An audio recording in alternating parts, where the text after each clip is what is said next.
Ahoj, dneska si povíme o koši na pleny od značky Tomy TP.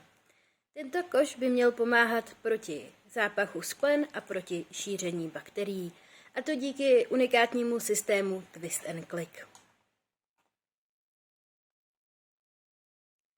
Výrobce zde slibuje snadné použití a snadnou výměnu náplní.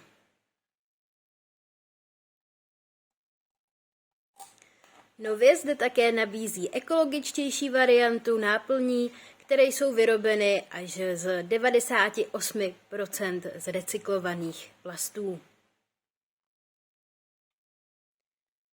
Měla by to být tedy opravdu velmi dobrá varianta, jak udržet svůj byt svěží a bez zápachu.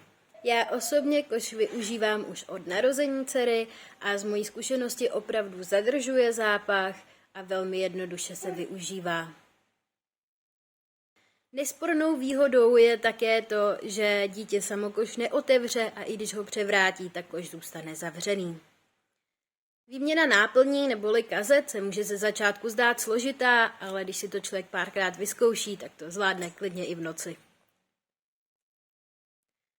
Koš sám o sobě není drahý, stojí kolem 200-300 a velmi často jsou na něj akce.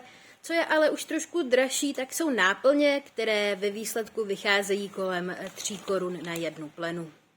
Na koše tohoto typu jsem slyšela různé názory, různé protichůdné názory, ale z mojí zkušenosti je opravdu funkční a určitě bych ho doporučila.